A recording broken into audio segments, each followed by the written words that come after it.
Bienvenido en este día que preparó el Señor para que podamos estar compartiendo este mensaje de la palabra de Dios. Te quiero comenzar con una historia. Había un granjero que un día vio un aviso de una de las propiedades que estaba sobre la cima de la colina del valle donde él vivía. Era realmente un lugar donde él siempre había mirado, siempre había visto aquella propiedad, aquella casa con el deseo de algún día poder ser el dueño. Así que se acercó a preguntar el precio y se sorprendió que el valor de la propiedad era bastante bajo. Y es más, había una gran facilidad. Él podía entregar su precaria casa que él tenía en el valle como parte de pago. Así que no lo dudó ni un instante, ni un momento. Quiso firmar los papeles lo más pronto posible para poder ser el propietario de aquella hermosa casa en la colina. Así que inmediatamente después de haber firmado los papeles, corrió y empezó la mudanza. Y realmente cuando logró trasladar todo lo que él tenía a la cima de aquella colina y aquella casa, realmente empezó a ver lo maravilloso que era aquel paisaje. La casa y la vista que tenía de allí dominaba todo el valle, podía verlo todo. Él se sentía en ese momento el hombre más afortunado del mundo. Podía sentir que ese lugar era el lugar donde él realmente quería morir allí. Era un lugar de ensueño, aunque en ese momento era un lugar árido, áspero, sin mucha vegetación. Él ya se imaginó que aquellas laderas de la colina serían prontamente todas verdes, estarían llenas de plantas, llenos de pájaros, árboles. Él se imaginó que aquello sería el lugar de sus sueños.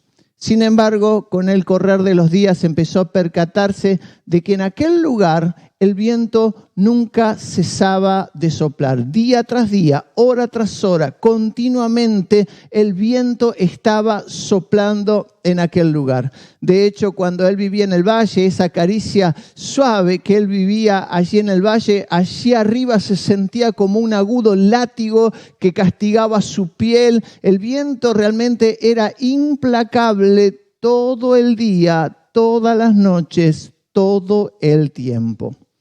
Así que se esforzó, quiso traer plantas, colocar sembradíos, poner flores, pero el viento no permitía que aquellas plantas pudieran crecer. Apenas tomaban un poco de fuerza, el viento las destruía con ferocidad y solo quedaban rocas, arena y aquellos cactus que siempre habían crecido en aquel lugar.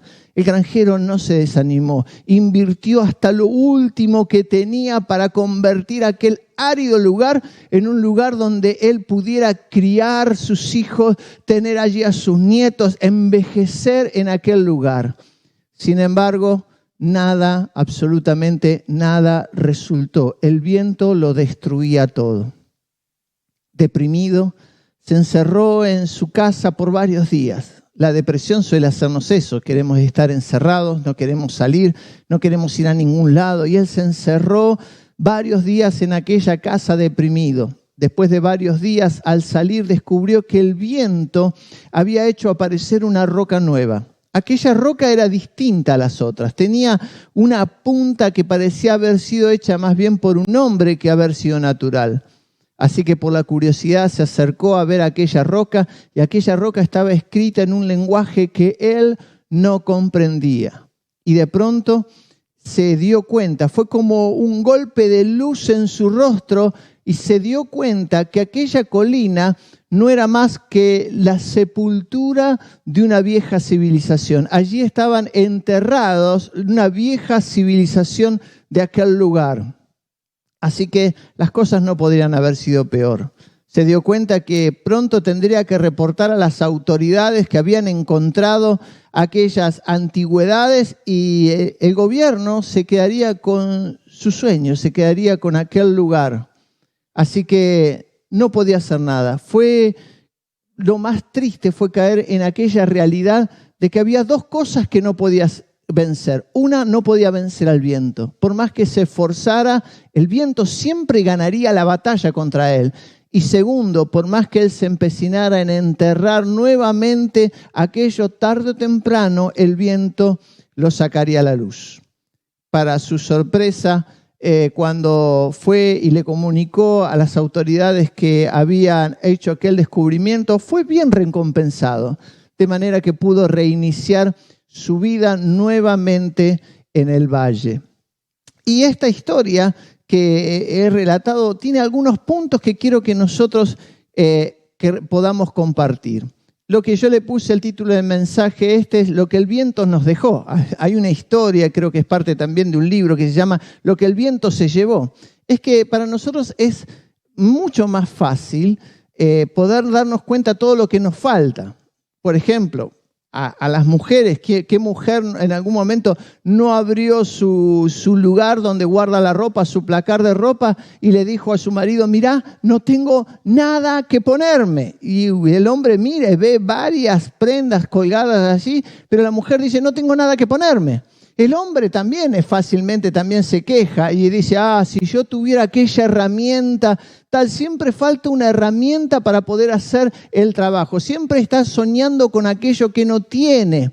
De hecho, un multimillonario americano le preguntaron qué le faltaba a él y él dijo, lo que me falta siempre es $1 más. Él no miraba cuántos dólares ya tenía en su cuenta multimillonaria, sino que lo que miraba siempre es que le faltaba algo para estar completo. Nosotros como seres humanos tenemos esa característica. Nos gusta ver lo que nos falta, lo que no tenemos. De hecho, algunos hacen su contemplación salarial en base a lo que no pueden alcanzar.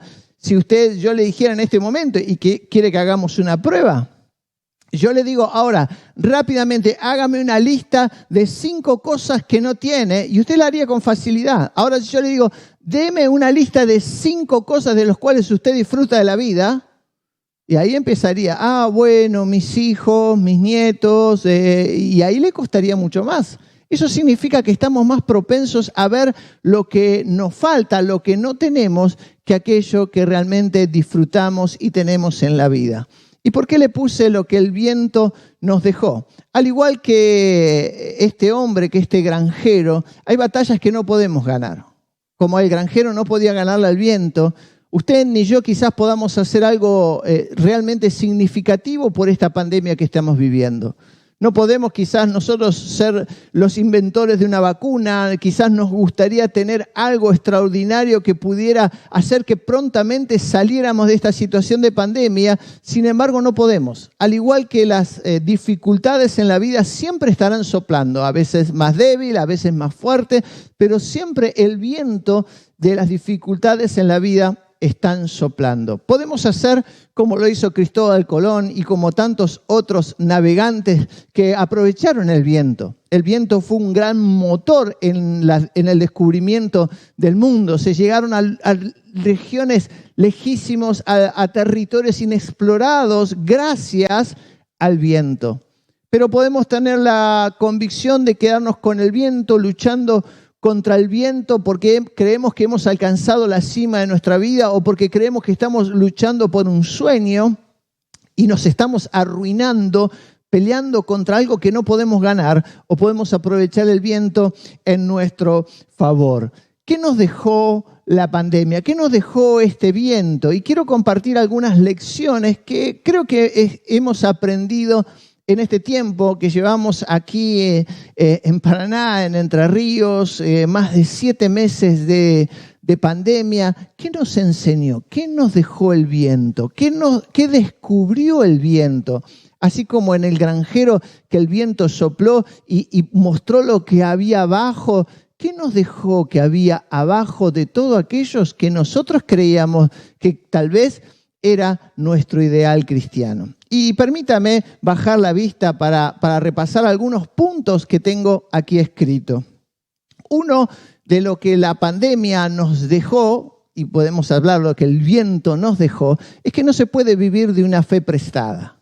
Cuando hablamos de fe prestada es algo que ya el pastor Carlos y otros pastores han abordado, y nos referimos a que el cristiano, el creyente, el Hijo de Dios debe tener una fe propia. La Biblia dice que el justo por la fe vivirá, o sea que el fundamento, el motor, la razón de ser del cristiano es la fe.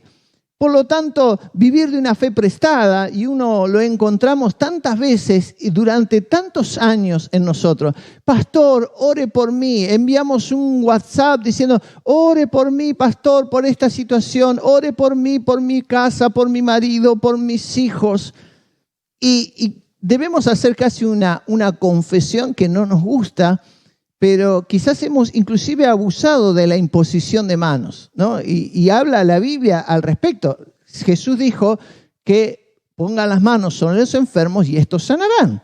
Pero también en Timoteo nos pone una cláusula, dice, no impongas las manos con ligereza.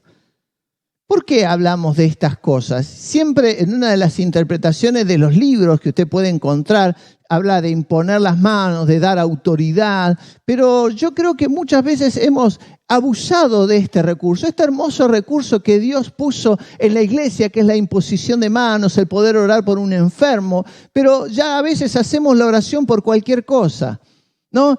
Pastor, vengo para que ore por mí porque estoy triste.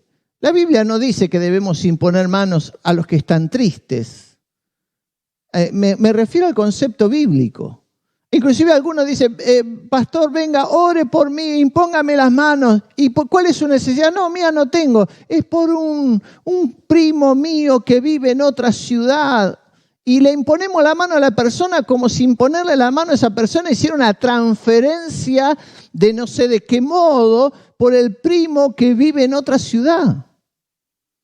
Pero hemos hecho el hábito de vivir de una fe prestada, de pastor, ore por mí, estamos pidiendo oración, vengan todos los necesitados. Inclusive hemos abusado de esta, venga a recibir, venga a la iglesia a recibir, cuando nosotros no tenemos ninguna facultad para poder dictaminar cuándo Dios hace un milagro.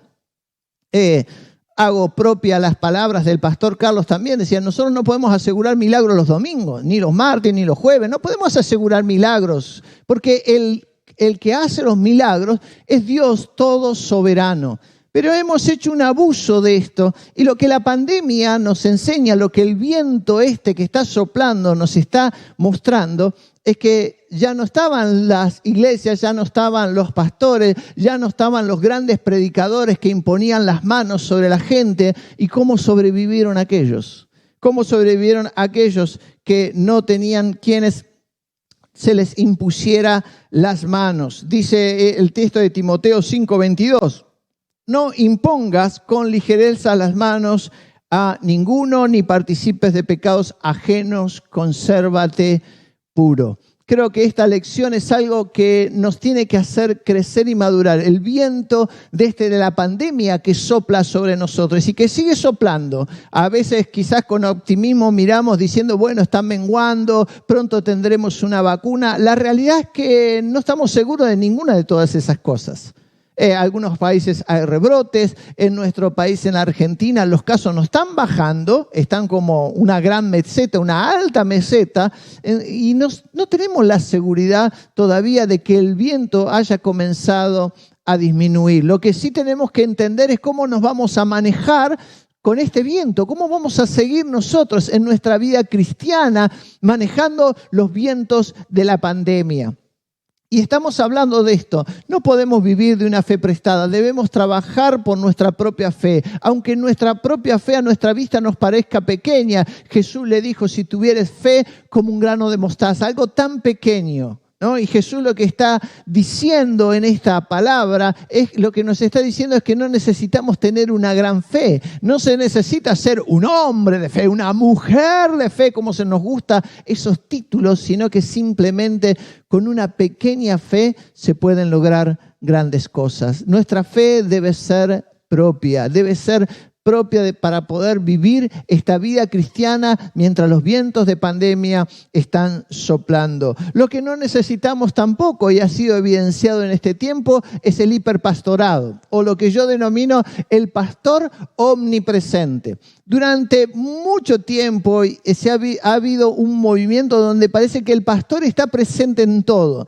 Hay cristianos que le consultan hasta qué auto deben comprar, si les conviene entrar en un plan de 74 24 cuotas, si es 70, 30, 20, 40 o 84 cuotas. Algunos vienen inclusive a preguntarle al pastor qué negocio pueden emprender, y parece que el pastor se convierte en un pastor omnipresente para aconsejar en nuestro hogar, en nuestros negocios, y ahora nos damos cuenta que este tipo de pastorado nunca ha sido necesario.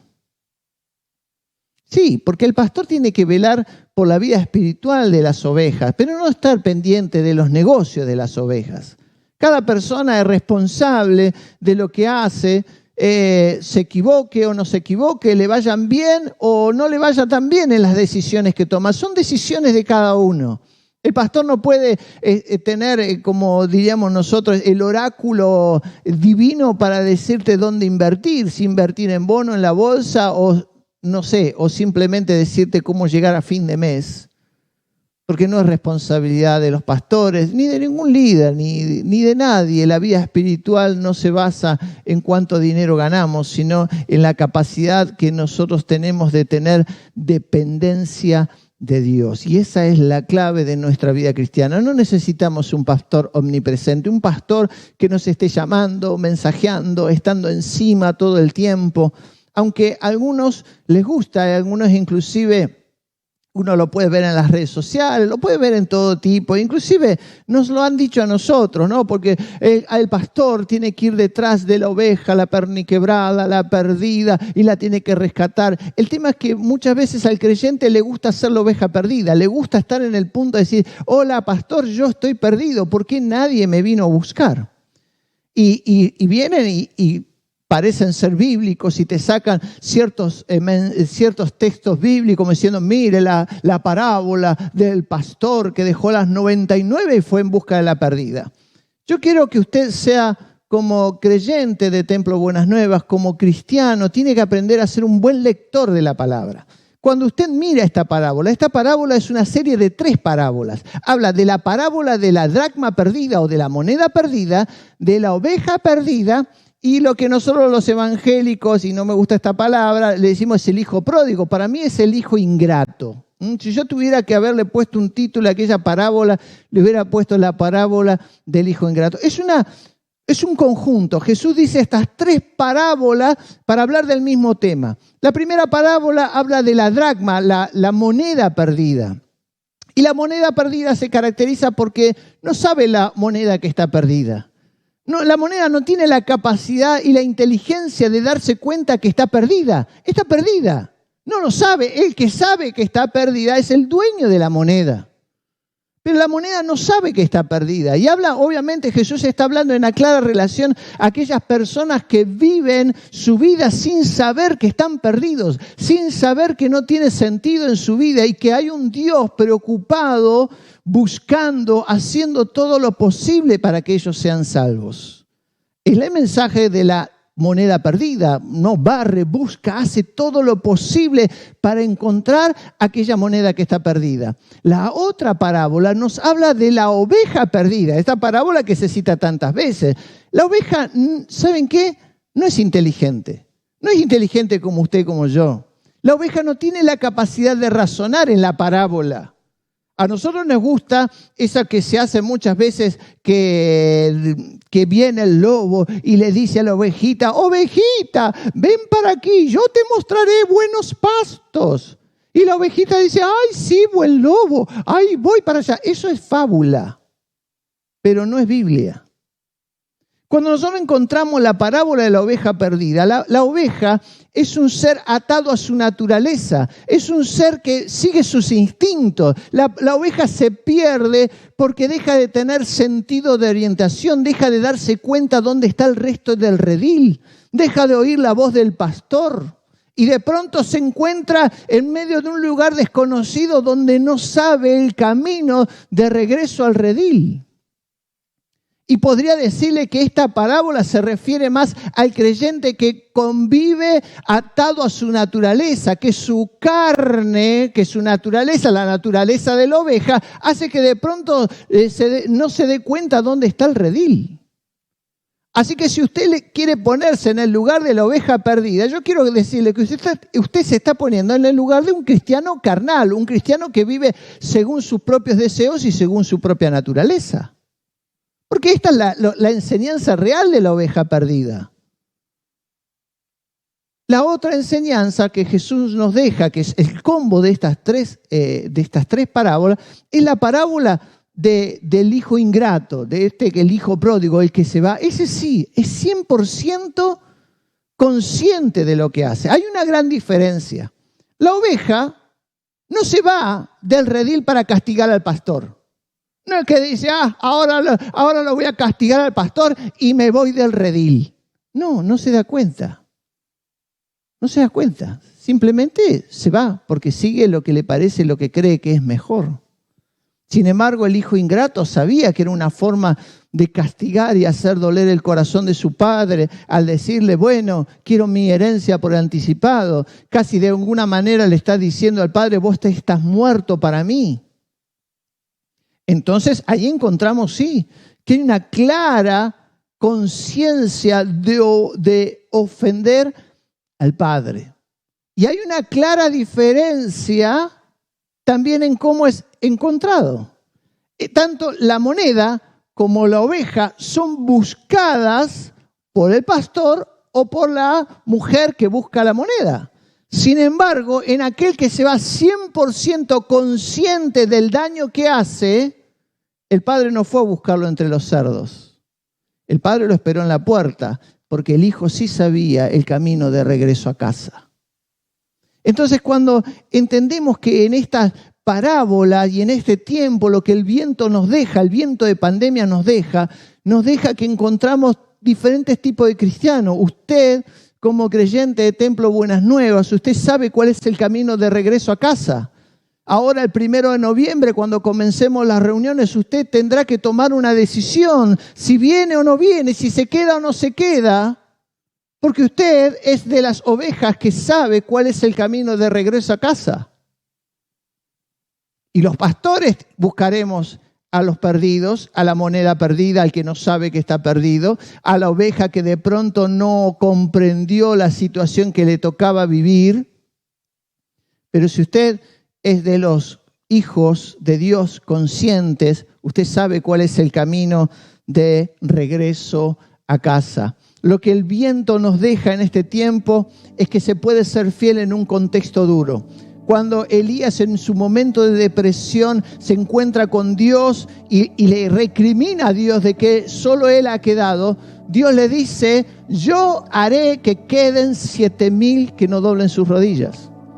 Cuando el profeta Jeremías también muchas veces quejándose contra Dios, Dios siempre le recalca una y otra vez que hay un remanente. Pero ¿saben quién hace ese remanente? Siempre está, yo lo haré, dice el Señor. En Romanos capítulo, voy a leer aquí en el capítulo 11, versículo 5, está hablando Pablo acerca de Israel y dice, así también aún en este tiempo ha quedado un remanente escogido por gracia.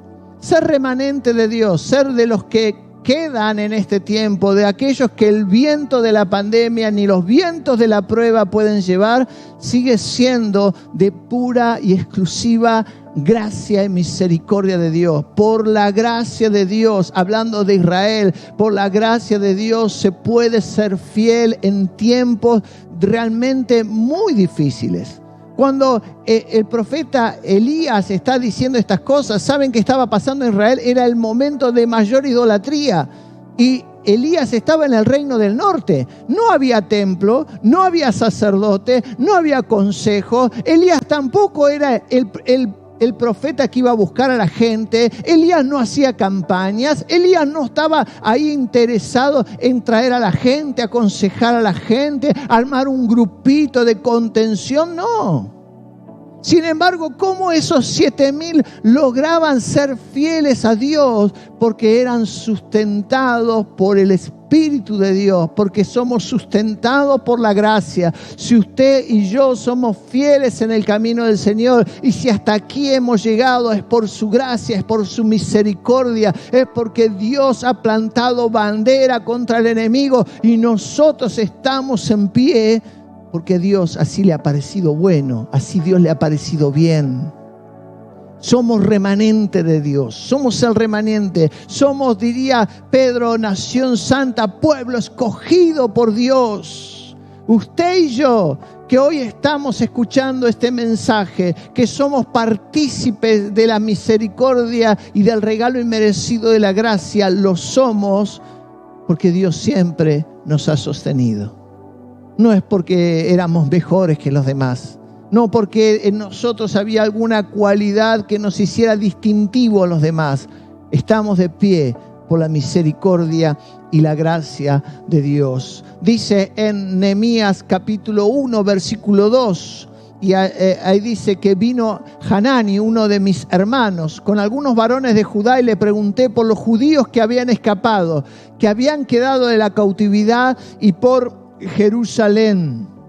Y el remanente dice que había quedado de la cautividad allí en la provincia. Le respondieron: están en gran mal y afrenta, y el muro de Jerusalén derribado y sus puertas quemadas a fuego.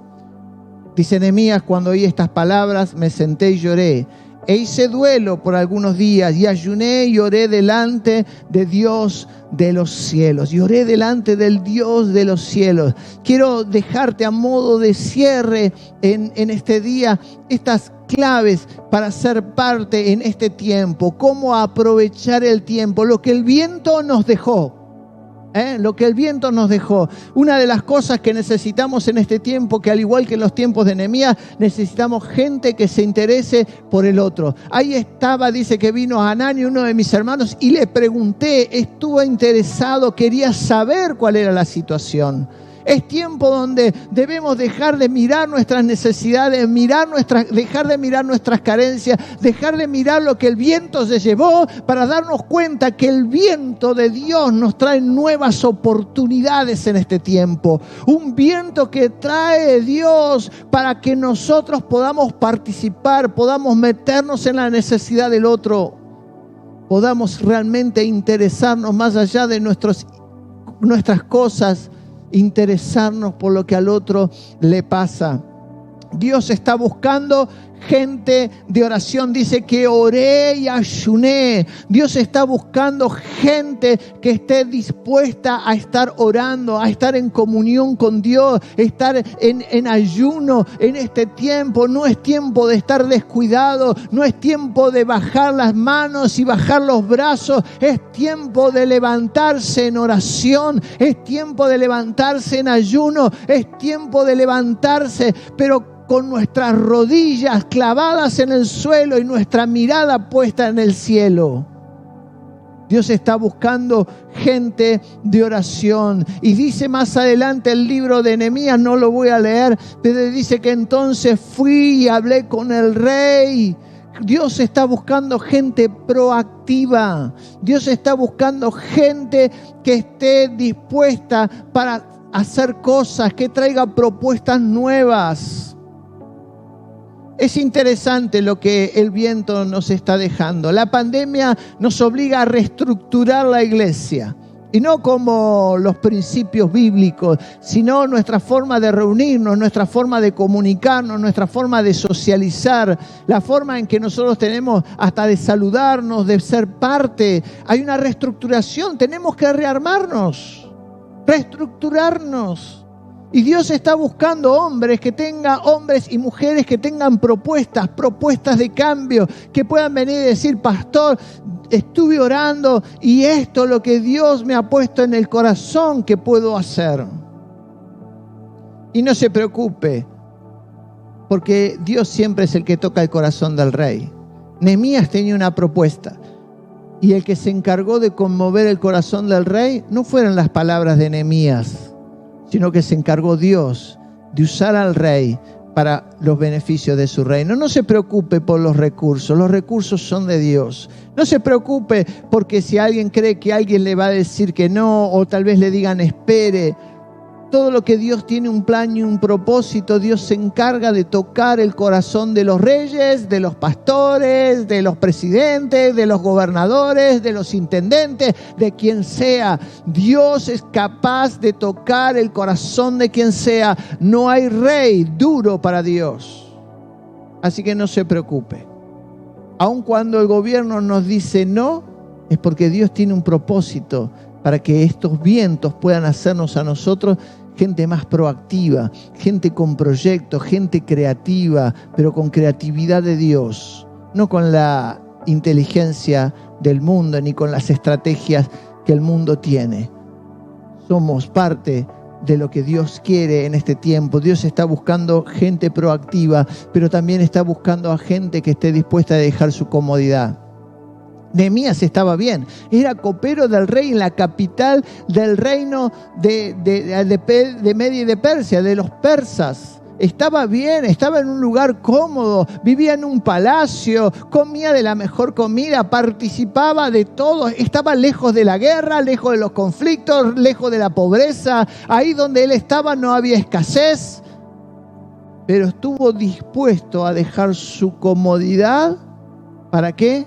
Para ir a un lugar como era Jerusalén, una ciudad arrasada, quemada, con sus muros caídos, cuyos hermanos estaban en gran tristeza y afrenta. Dice que estaban humillados.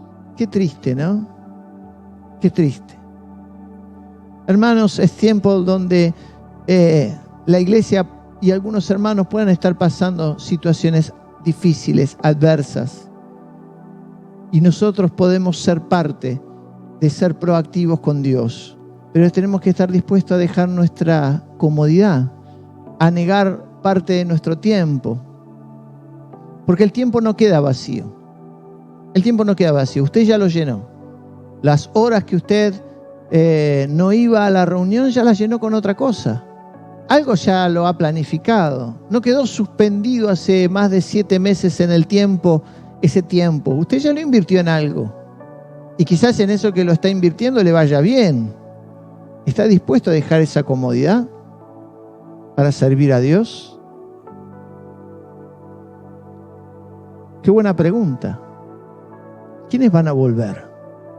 Dice el libro de Isaías que el remanente de Dios volverá. Dice, yo llamaré a mi remanente de todos los lugares donde los esparcí. Y vendrán a mí, y yo seré, dice, diadema en su corona. Qué lindo esto. Dios está llamando a su remanente en este tiempo.